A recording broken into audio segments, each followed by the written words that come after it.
రాజన్న సిరిసిల్ల జిల్లా శ్రీ భీమేశ్వర స్వామి దేవాలయంలో మాజీ ముఖ్యమంత్రి కేసీఆర్ మనవడు హిమాంశు స్వామివారిని దర్శించుకున్నారు. స్వామివారికి ప్రీతిపాత్రమైన కోడెమొక్కులు చెల్లించిన అనంతరం ప్రత్యేక అభిషేకం పూజలు నిర్వహించారు. ఆలయ అర్చకులు వేదోక్త ఆశీర్వచనం అందించగా ఆలయ అధికారులు తీర్థప్రసాదాలు అందజేశారు. కార్యక్రమంలో తోట ఆకయ్య, ఏనుగు మనోహర్ రెడ్డి, మున్సిపల్ కౌన్సిలర్లు, బీఆర్ఎస్ నాయకులు పాల్గొన్నారు.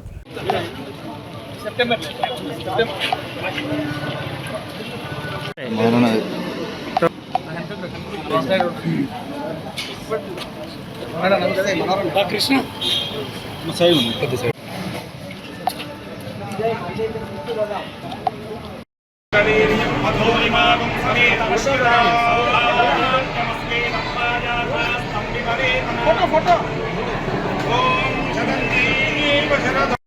అన్న సైడ్ ఉన్నా సైడ్ అన్న సైడ్ ఉన్నా అన్న సైడ్ ఉన్నా అన్న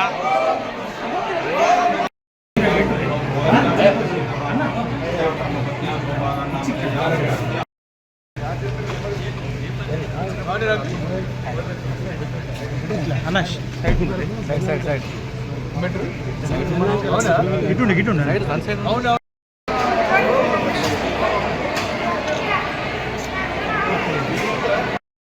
అన్న ఇట అట రండి